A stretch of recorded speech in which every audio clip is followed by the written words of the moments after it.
Thank you for coming to my second brown bag session. Like last time, it took me forever to try and decide what I was going to discuss, and I came up with Know Your Opponent. And so what I'm going to talk about is all the little things that are going to help you figure out what your opponent is up to. I'm going to talk about some other things around that so you can see what kind of techniques they use. So, like last time, please ask questions as we go along, especially when I start to use jargon that you don't understand. It was really helpful when people pointed out last time words I was using that people didn't know. Anything that seems to be going on, I quite happily talk about poker whenever you like in the breakout area or lunchtime. You know, just put me out for lunchtime, we'll talk about it. So, no limit, Texas Hold'em freeze out tournament. Please put your hand up if you don't know exactly what that means.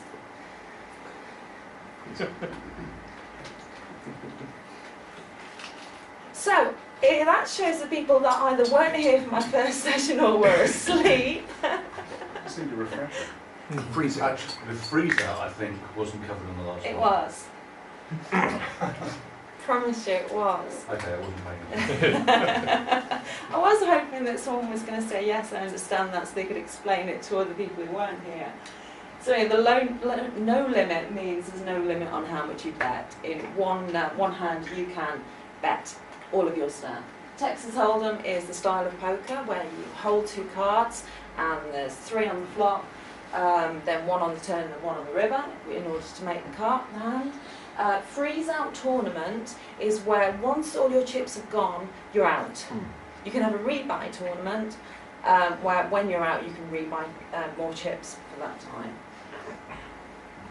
time. So last time what I did miss out was talking about the hands and what beats what. And again I'm trying to find the mouse. Do the keys work, arrow keys, on your keyboard? Why would that help? Because you can hit those. Oh, no, obviously. So, someone thought I hadn't talked about these enough. So, what I thought I'd start with was the royal flush. You will probably see a royal flush approximately 1 in 649,739 times. So you don't see them very often. I've actually had 2 royal flushes in the entire 10 or so years I've been playing. And basically all a royal flush is ace, king, queen, jack, a straight, all of the same suit. Really what it is, it's the best kind of straight flush. So for a straight flush it's 5 cards, because a hand has to be 5 cards, all in sequence and all of the same suit. So in this case you can see we've got 5, 6, 7, 8, 9, all of clubs. Next down is 4 of a kind. You don't see 4 of a kinds very often either. Well, you don't see straight flushes. Straight flushes, odds of that, of getting it are 72,192 to 1. I've seen about 8 or 9 of them. So 4 of a kind you don't see very often, and again it's 4 of any rank, and we quite often call them quads. If you were to have, for example, if there were on the board there was 4 jacks and you happen to hold an ace and the 5th card on the board say was a jack, you could still win that hand because the extra card is an ace. Your hand is always 5 cards regardless. So that makes sense. So for instance, if there's jack, jack, jack, jack down on the board and both me and my opponent play to the end, if he has king 3 and I have ace 3, I win because the 5th card is what dictates the rest of the hand. So full house is quite straightforward. It's 3 of one and 2 of another. A flush, all the same suit. They don't have to be connected in any way. They just have to be the same suit. A straight, again, they don't have to be the same suit, but they just have to be all connected, and there has to be 5 of them. 3 of a kind is literally just that. It's 3 of the same rank. And we have 2 different names for 3 of a kind. We can call them a set, or we can call them trips. The difference is quite subtle but quite important. Trips is when you have 2 of the same rank on the board and you hold one of those cards to make the trips. The set is when you hold two of your cards and one's on the board. A set is a very, very concealed hand because it's not obvious that you've made a set. So if you imagine the board is ace, 9, 3, and you have a pair of 3s in your hand, you can see that it's not obvious to your opponents what it is. For instance, if there was a flush and there were 3 of the same suit on the board and you had 2 of those, it's quite obvious that it's possible that someone can have the flush, but not so possible that someone has a set. Then there's 2 pairs, which is literally 2 pairs, 1 pair, and then if none of those apply, it's the high card that wins. So. How do you deal with ties? Because I can see that 2 people can both have straights, they can both be going from 2 to 6, but they've got different split part. If they have exactly the same hand, it's a split part. So for instance, even if 2 people have, if they have a pair of aces in their hand, and it's possible for 2 people to have a pair of aces, as long as neither of them make the flush with one of their suit, then they've got a split pot, and that's all that happens. And quite often, if there's kind of a chip left over that you'll find, especially live, you can't just suddenly break one chip in half. It goes to the person closest to the dealer. Or at least the dealer will. Okay, so let's move. I'm going to have to duplicate screens, I think, in a minute.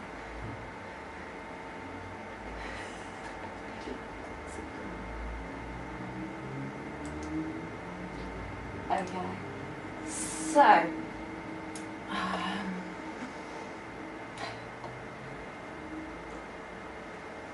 anyone would think I didn't work with computers. So what I thought was quite important to know about before you play against any of the players is literally the fundamental theory of poker. Many other books talk about this, but it was first articulated by David Skolansky in The Theory of Poker. And I've actually had to note it down because it's quite a long paragraph. But it's every time you play a hand differently from the way you would have played it if you could see all your opponent's cards, they game. I'm going to say that again. Every time you play a hand differently from the way you would have played it if you would have seen your opponent's cards, they game.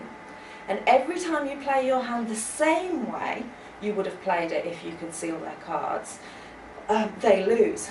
Conversely, every time opponents play their hands differently from the way they would if they could see all your cards, you game.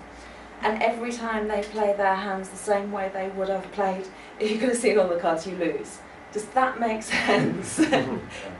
Probably not. Well, all he's saying is if all the cards were turned up, you would play them differently from if they were concealed hands. As they are, they're concealed. So every time you basically play as if you could see your opponent's hands, they lose.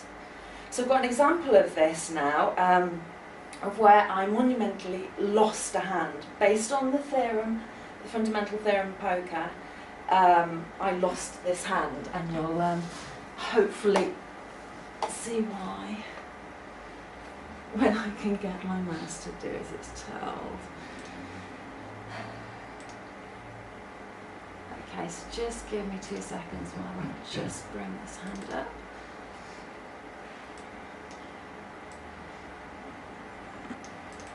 Okay, so this was a cash game that I was in.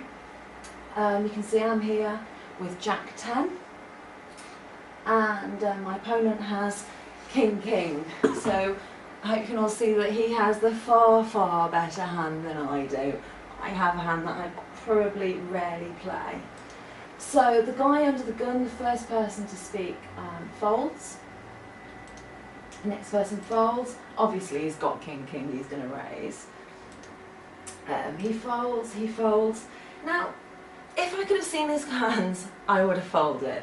But I decided to get a bit creative here, and I re-raised. So he then raises again. I think I was a little on tilt on this hand, and decided to call. So as you can see, every way through, if I could have seen his hand, I would have folded. So then the flop comes. Not all too bad, not all too bad. I now have a possible straight and a possible flush. So I have outs of winning this, even though he has a set.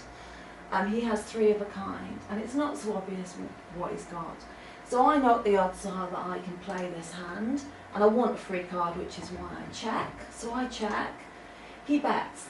I do, just trust me, I have odds to call this now. Even if I would have seen his cards, I still would have played this hand. I would have played this this particular better round. So I call. The next card doesn't really help me whatsoever. I'm still waiting on either a queen or a spade, thank you. So I check. He puts all his chips all in. I was clearly on tilt at this point. I think I'd been a bit fed up of everyone constantly pushing their chips in or whatever, but I really wasn't happy with myself. Even as soon as I did that, before I even saw his cards, I knew I'd made a mistake. I had made quite a big mistake there. Everyone see that? So then the next card, are you ready? Woo! Anyone want to tell me what hand I've got? Roll flush. I've got the royal flush. I've got the best possible hand in poker. It's the only one I've got recorded on my database, but I wasn't very proud of this and I wasn't very happy with it because I made so many mistakes across the way. So that's one where he most certainly gained, I most certainly lost the hand. Does that make sense? Everyone falling asleep? So if you'd seen his cards, been able to see his cards earlier on, you wouldn't have... I wouldn't have played, I would have folded straight away. As it turns out, she won. But Yeah. she wouldn't win the majority of times. So Absolutely, absolutely. Yeah. I think you can probably say that one time in 4, once it had gone past the flop. Yeah, but really embarrassing. I'm not showing you any more as bad as that one. Okay, so the next one. So what's going to be interesting, I'm going to show you later, is, I don't know if you can see that icon there, but next to him is a little blue fish. He's quite a bad player, and I've recognised already he's quite a bad player. So he calls, he folds, I raise. It's not a great hand, but I'm quite late in position. I think I can steal, or at least if he's calling, he hasn't got anything very much. So we get folds, then he calls. Anyone tell me what hand I've got now? Sorry. Straight flush. Straight flush. I've got another straight flush, probably about the 8 or 9 that I've got in my entire database. Nothing's beating me here, because now there's no possibility of the royal flush, because I've got the queen. If someone wanted the royal flush, they would need the ace and the queen of diamonds. So I have at this time the best possible hand. So I want to now try and get as many chips out of this guy as I can. I'm hoping he's got ace-9 of diamonds. That at this point would be the best way to get all the chips from him. So he checks. I want to get some more chips in this pot because I've got such a good hand. I want to get some chips out of this. So I bet. I don't bet a lot, but I don't bet little either. I'm hoping, like I said, I hope he's at least got the ace of diamonds and wants to carry on. So he does. So I'm starting to think, well, maybe he's got the ace of diamonds, maybe he's got a king. Another king comes down. I'm quite hoping at this point he's got pocket kings in his hand to give him 4 of a kind. But again, I'm hoping. And if I would have seen his cards, then I would have bet small again. I think every step of the way so far, I would have played exactly the same had I seen his cards. So he checks. Again, bet a moderate amount. To try and work out what he's got. I'm hoping maybe he's got King Jack as well. There's so many hands he could have here that I'm beating. I perhaps didn't put it as bad as Jack 2, but so he again calls. 6, helping no one. And he finally decides to bet. Yeah, he's bitch. So obviously I want to get more chips into the pot, so I now think, yes, he has. He's got King Jack, he's got something, he's got a pair of 6s in his hand, he's just got a full house, he's just hit something. So I obviously raise. and he calls, which again is, is knowing your player, knowing that he's not a very good player and would call with everything and anything, and all the chips come my direction.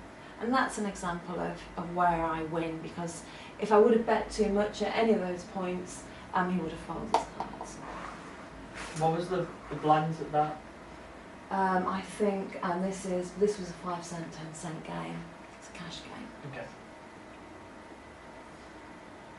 Yeah, that's where all the fish live. Did you mark him as a fish? No, it's an auto rank thing. Yeah, but I think I probably would have marked him as a fish in Poker Stars as well, because you can mark people as different colours, and I often mark people. So that's just the fundamental theory of poker, and it is one of those. You need to play the cards as close to if you could see them, and that's how you gauge whether you've actually won the hand or not. It's not based on how many chips you win, because how many chips you win will just show you a short-term gain, whereas what you really want to do with poker is play the long term. So let's move on to some basic manoeuvres that you'll see, that you'll be able to play and other people will play against you. So we have the 3-bet, and I know I've spoken about this briefly, and it's quite important because it's a good way to steal chips, and it's also one of the things you want to watch how often your opponents do. How often your opponents 3-bet shows you how aggressive they are, shows you how much you can play against them, can tell you if they have a good hand or not. If they're only doing it, and you know they're only doing it for 2% of the time, you know they have a very, very strong hand, and regardless of what you've got, you're probably folding. So all a 3-bet is a re-raise. So once someone is raised, if you re-raise, that's a 3-bet. If someone re-raises your re-raise, that becomes a 4-bet. And the re-raise of the re-raise of the re-raise becomes 5. Yay! So I've got, yeah, I could go on, but yeah. So let me find the example for this. Sorry, just bear with me 2 seconds. Yes. I'm sure you all understand what I mean, but I think sometimes Well, we do now. Next time we'll have no. you will have forgotten. I've noticed. With fish. I know. Forgotten what? So, and I can't even find my mouse, so it's fine. So here you can see, and as you can see, I've got a little eagle next to mine. So, Is that a good thing? it's indifferent. I'll explain that later. So I've the got eagle of indifference.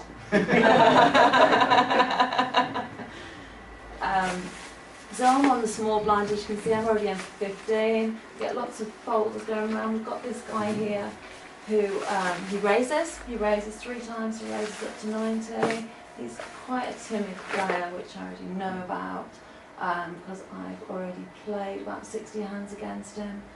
And so I decided at this point to 3-bet.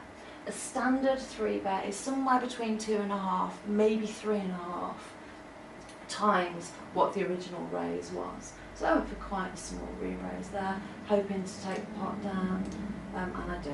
And it's as simple as that. And many, many people are scared of the 3-bet, and when you find out who they are, you re-raise them, you constantly re-raise them. You're going to get to a point where they are going to break, and they are going to call, but luckily that's when you have a pair of aces. Was that hand strong enough to 3-bet, or was that a bit of a bluff? It was a bluff, it was a complete bluff.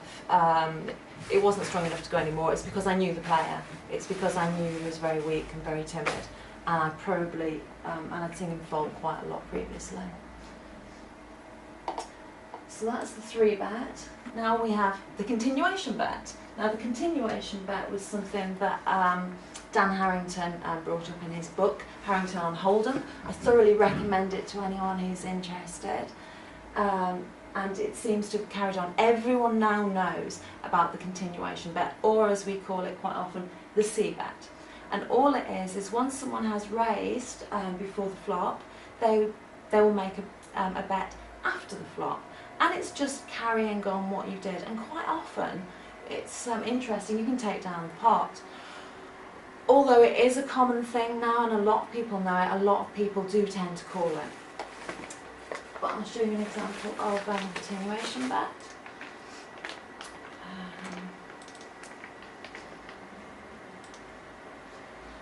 So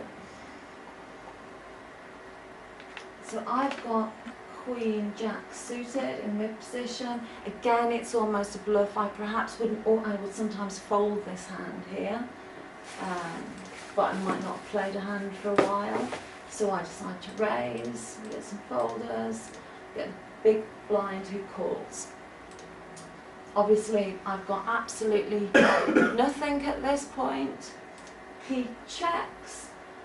I bet I raised before the flop, and I've made a bet, and that is your continuation bet. That move 75 there is continuation bet, and as you can see, he folds. And against the right player, you can work out win rolls. Again, he was quite a timid player. So that's all there is to it with a continuation bet. Now we have the squeeze, which is slightly more interesting. Again, it was spoke about by Dan Harrington in his book. And what it is when one player raises and another player calls that raise, you can then, through bet, you can then re-raise.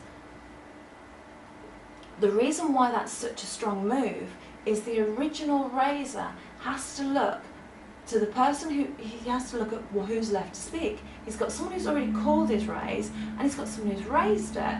Now, calling would be quite difficult because he could still stand to be raised again by the other person who'd called in the first place. Or the original raiser could, if he re-raises someone else, he could be losing all his chips for something that was never that good. So quite often the original raiser will fold. Then the next person to go, who just called it in the first place, if he'd had a strong hand, then he probably would have re-raised it himself. So you often find he folds. So it's knowing who will fold to this kind of manoeuvre and who does this. A lot of players make the squeeze manoeuvre often because it is quite profitable. So again, when I can find my mouse, I'll show you an example of this. So I've got not a bad hand, it's not a great hand, often referred to a pair of jacks as the Botox hand, because especially when a queen comes down the board, you sometimes just don't know where you stand with it.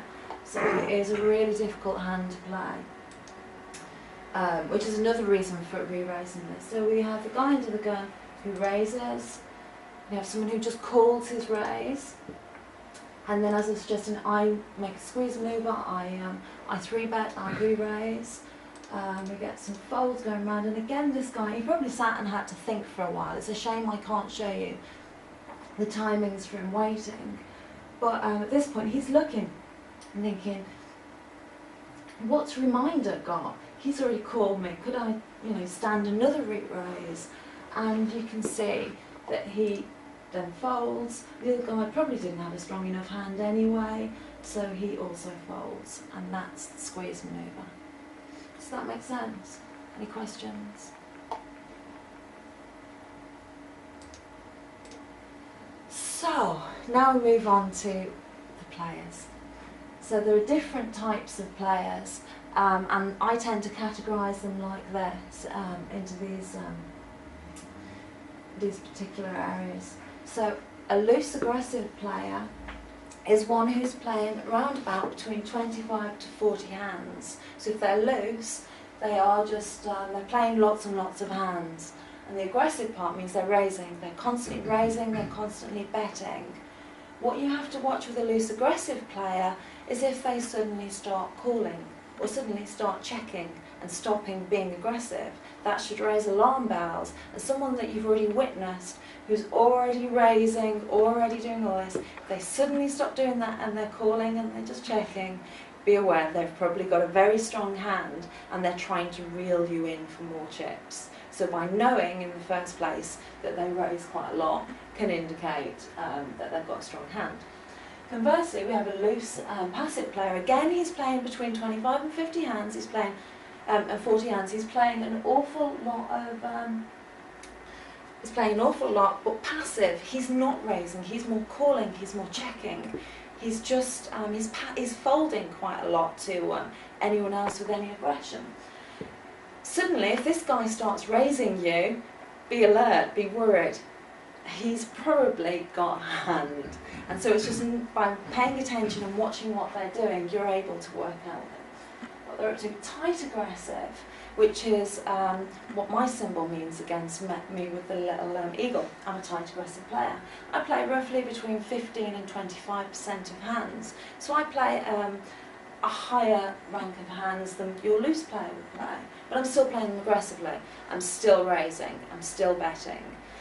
When this player stops raising and betting, be very aware, because they probably have a very good hand, because their starting hand in the first place was probably very good.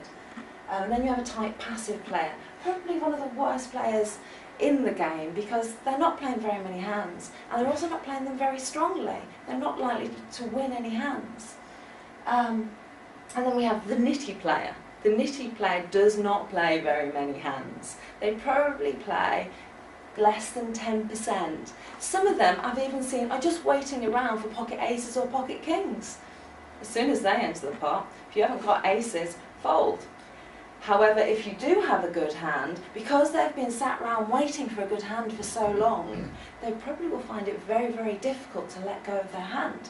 So in the instance I've seen recently, is my opponent had pocket aces, I had ace-king, and the flop came down king, king, 9, giving me a really nice hand. He couldn't let go of his pocket aces, even though he could see he was probably beaten by another king. He'd waited for so long for that hand, he carried on playing. Then we have the fish. I think you've already seen a good example of the fish that was calling away with the jack-2. They're playing upwards of 40% of their hands. So I've seen some players even play every single hand and call quite a lot and raise. They're not really making much sense to what they're doing. Then we have the worst player in the game. We have the calling station. A calling station is someone who just, no matter what their hand is, no matter what they're doing, they're just going to call. You can't bluff them. You cannot bluff a calling station. It's one of the most important things to learn. You will lose a lot of chips by trying to bluff a calling station. However, when you do have a very good hand, be assured you'll get most of their chips. So, that's the brief overview of those. So of those categorisations, you're saying that that site's automatically tagged them for you? Yes. Are those the ones that you'll get tagged, or are there some that you're categorising? I can change the auto rate stats so that they are, but I'm also paying attention to what they're doing. So for instance, I can see some of the stats might say they're quite an aggressive player, but I can see they're an aggressive player in certain situations, and in others they're more passive. So I might mark them as passive, even though the app's telling me they're aggressive, which is why it's so important to watch what they're doing as well. That's a really good question. Sorry, I should have left the last slide up. Was there any more questions on the last one? Cool. So, the way we collect the stats on the players and the way we work them out. So, there's a thing called a VPIP, a voluntary put in pot. So it's basically the percentage of all the hands being played. And this app records them all for me, so I'm able to see what their VPIP is. So it's easy for me to identify if they're loose or if they're tight players based on the VPIP that comes up on screen. The pre-flop raise is how many times they're raised before the flop. So again, it's just a percentage, and that will show me what percentage of cards they're raising with. I also have a figure that tells me how much aggression, so how many times they're betting after the flop. So I can see, based on that stat, what they're doing, and before I enter a pot with them, I've got a good idea of if they're going to force me to bet to see more cards. Then we have the 3-bet range, so we see how often another player is raising. And then fold to 3-bet, so it shows me how often I can successfully 3-bet. I once played against someone who folded to a 3-bet 100% of the time. If they are going to fold to a 3-bet 100% of the time, then 100% of the time you 3-bet them. And that's exactly what I did. Every time they raised, I re-raised, and they folded. Does it give you an indication of how many hands they've played? Yes, I'll show you that in a minute. So I know exactly how many hands they've played. I can even see how many times they've come across this 3-bet. So you're absolutely right. If 100% of the time is they've only had to do that once, it's not a great indication. But it's worthwhile trying again. If you know they're capable of folding to a 3-bet, then it's worth trying to see if they'll fold to another. Good question. Are players allowed to hide those stats about themselves? No, because they're not kept by them, they're kept by me. Oh, right. Because the database, oh, so I should have explained this to people who weren't here last time. The database that I've got is just everything I can see. I don't have stats on players when I wasn't at the table. It's literally just recording everything that I would normally see myself by a pen and a piece of paper. Obviously I have hundreds of thousands of people's hands in there. But yeah, it's a good question. And so then obviously there's the other two, how often they see bet, how often they continuation bet. So it's a good indication if someone's 100% of the time, if they're continuation betting, it isn't indicating they have a hand. So it's sometimes worth calling, especially if you can see that they don't bet on the turn, and then you might be able to get away. So seeing how often they bet on the flop and how often they bet on the turn are huge statistics. And also how often they fold to a c-bet. If someone 0% of the time folds to a c-bet, it's not worth continuation betting them if you haven't got anything. If you have something, well, it's obviously worth getting more chips in. So, where's my mouse gone? So, yes, so ranges. I have another app called Poker Stove. So I've just mentioned the percentages and the way they play. What it comes down to with Poker Stove, and what this can show me, is, I should have opened this before. And this is how my app looks. Can you see that okay back? Can you see that that's all the potential 2 cards you can hold, from ace-ace down to ace-2 offsuited, and all the other hands, and that's how they're kind of shown in some kind of order of what beats what. So for instance, when I was talking about a nitty player playing about 2% of their hands, I know if they're playing 2% of their hands, and that's what statistics I've recorded about them, I can see that they're likely to be playing ace-ace, so pocket aces, king-king, pocket kings, queen-queen, or jack-jack. That's what I'm up against. So if I'm going to be playing against someone like that, I should know that my ace-9 offsuited that I had before, I most certainly would not try and 3-bet them. Conversely, if I look at one of the fish I was playing against the other day, who's playing 80% of his hands, you can see he's folding very little.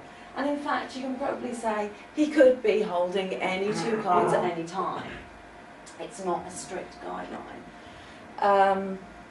My stats, I think, were showing up as I was playing with about 25% of my hands. So you can see that's what I'm likely to be playing. And I'm raising with about 21% of my hands. So what you can see in the yellow are hands I'm likely to be calling with. So I'm not calling with very much. And in this instance, if the board comes down 2, 8, 8, and I only called before the flop with that hand, you can see that there's so many 8s in that range that that's what I'm likely to be holding. Whereas it's quite unlikely if I've called before that I'd be holding ace-ace, unless you'd caught me calling with ace-ace. So it's a combination of working between the stats and knowing how they play. So, because I actually think my raise, which looks something like, my raise is about that, I think it actually includes some cards there as well. But you kind of mix it up and change it around. What's interesting about this is you can see how certain hands perform against a range. So, for instance, Queen Jack, we can evaluate it, and we can see if you had Queen Jack of diamonds against me, you have an equity of 44%, and I would have 55%. So this has put through all the hands and generated all the possible flops, all the possible turns, and gone through and worked out what it thinks would be your chances of winning. And in this case, if you have Queen Jack of diamonds against me, you're better off to fold it. If you have the range, like we did before, of the 80% against that,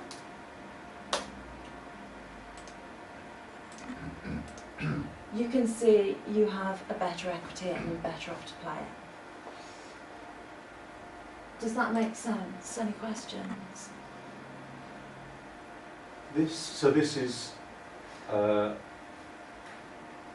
mythical average Yes. people, and that seems to be also too slow for you to use.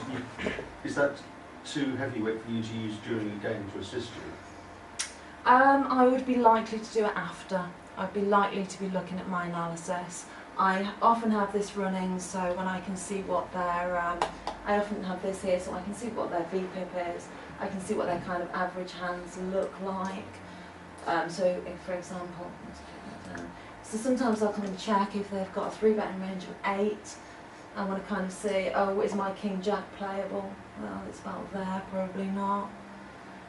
So you can see based on what they're playing. It's a nice visual tool. Although, like I say, it's not exact. I saw someone who was playing very, very tight, very low statistics, and I went, oh, I'm staying out that one. I folded while someone else who clearly wasn't paying any attention played. And then this guy in the end showed something like 10-2, which is completely out of his range. You have to add human error to it. It's just a nice guide. It's just an extra way of giving you that bit of information.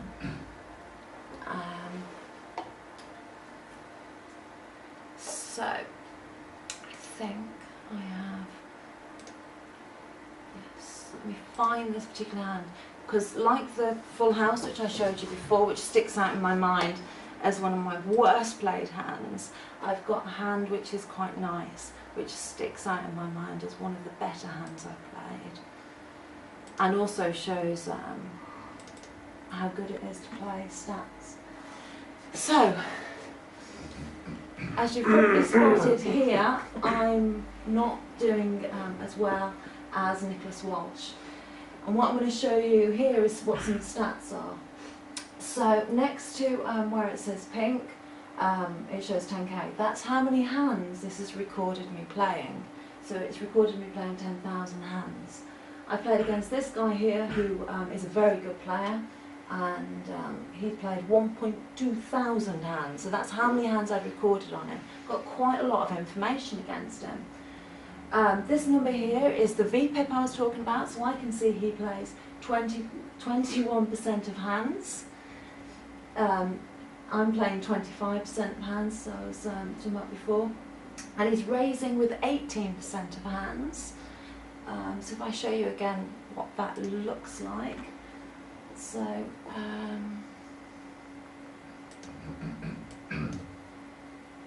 so 21% of hands looks like that, and his raising is 18. So I can see if he's calling with the likes of ace 4, king 8 suited, but he's raising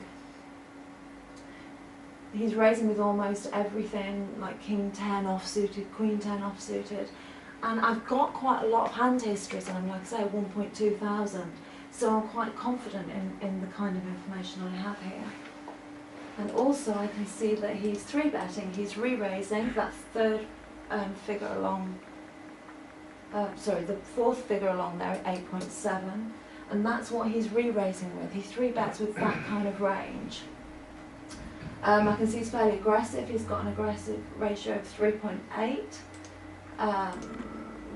When mine's 2.7, and he folds to a 3-bet only 36% of the time, and I fold 42% of the time. So let's get on with the hand. There's only 6 people. Ace Jack is a relatively good hand, so I raise. So he re-raises, and I know he's a good player. I know he knows about the squeeze, and I think that's what he's doing at this point. And it's quite likely I'd seen him do it a few times, and his 3-bet range is quite big. But I also know he's a good player, and if he doesn't have a very good hand, if I re-raise, he's going to fold. So I 4-bet at this point, knowing that if he doesn't have a very good hand, and you can see he's got the best possible hand at the moment, so he calls it, and I'm now worried at this particular point. I know calling a 4-bet based on his statistics is about, is about 2% of the time. So if we look at what 2% is,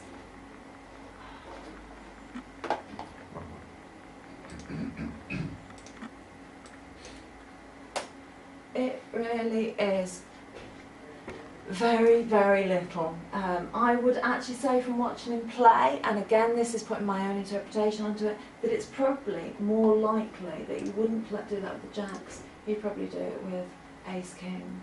So the range of hands I'm thinking he potentially has his pocket aces, pocket kings, maybe pocket queens, maybe ace king, maybe even ace queen. But ace queen is the worst he's going to be playing here, the absolute worst. So, as you can see now, I've got a nice straight, but there's a better hand on the board. There's a flush. So I think, and as I've said, I think he's on pair of aces, pair of kings, ace, ace queen. The only 2 clubs he could have at this point are ace jack. So I think, based on knowing his ranges, that he cannot have ace jack of clubs. He cannot have the flush. I think I have the better hand at that point. Does that make sense? Why I'm using call? So I bet, thinking that he goes all in, and I call, and I then pray that another club doesn't come down, because that's quite a big pot, and he doesn't. And I won't. So that's all there is to the ranges and working them out, and it's fairly straightforward, I think. And then just to summarise, Phil, how? Sorry. So I was just going to say, so on that hand there, without knowing his stats, you'd be more likely to assume that he had the ace jack of clubs. Yeah, I would have folded. Absolutely. When 3 of the same suit come down, if they're betting it, you've got to assume they have it. Especially as I bet. Had I checked, it could be that someone was thinking they could steal. But because I bet, the fact he came over the top of me made it look like he was representing the flush, but I knew he didn't have it, so I was able to call. You're absolutely right, normally I would have had to fold. Or if I saw that his stats were more bigger than it. So how do you do all of this at the table? I mean, this is all great if you're playing lots of online poker for two cents a game, but you sit down to a table, it's a very different thing. It's about paying attention. So it's a good question, and I was going to cover that in the corner. But the main thing is paying attention from how many hands, and you can quite often have a good feel for how many hands they play. I think I'm just in the process of reading the book that says if you see a player play X hand, you can assume they're playing with 24% of the hands if they're playing this. And you just have to try and and you can always spot the person, you pay attention, spot the person in the corner who never played a hand. And then you know that when they suddenly play, you will fold. Which is what happened to me at Goliath. I didn't play a hand for about 3 hours. And the first hand I did play, which was absolutely not very much, and everyone folded round to me because they'd all been paying attention. Next time, the very, very next hand after that, I got a hand, so I tried it again, and there was someone going, "She's doing this twice in a row now," and they called, and I won a nice pot because of it. But it's knowing your opponents and knowing what they're doing that helps you, and realising that other people are doing the same with you. So it's also good to change what you're doing. There's a thing that we talk about in poker called just changing gears. So there will be times where I play very, very tight, where I'm only playing premium hands, and there'll be other times when I'll play, when someone's picked up on that I'm only playing tight hands, then I'll probably change gears and suddenly start playing looser.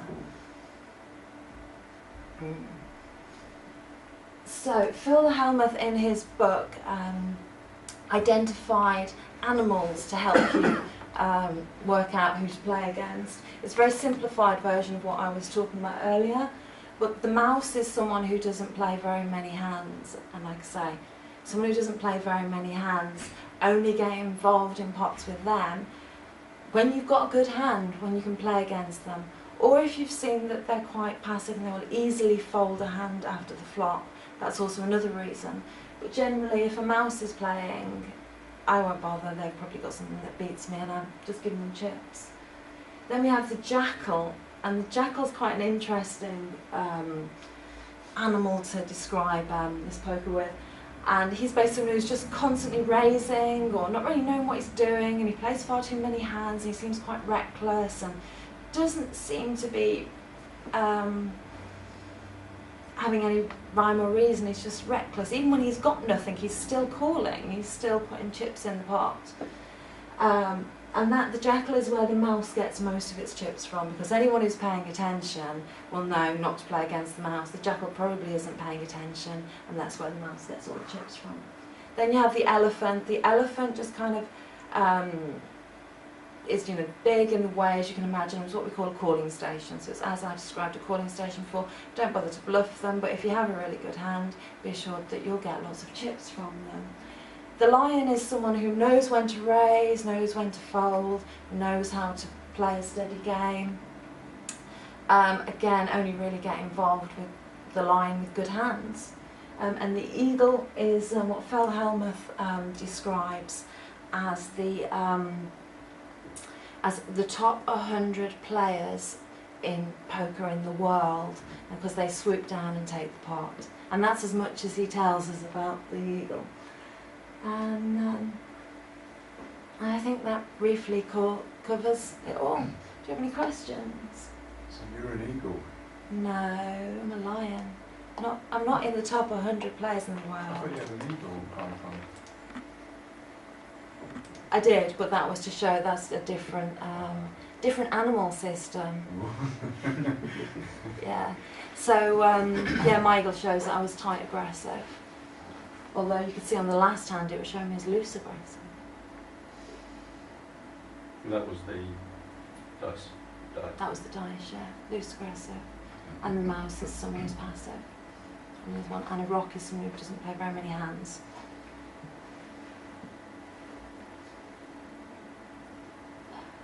So that's the end of my presentation, if anyone's got any questions. If you're still awake. Thank you very much.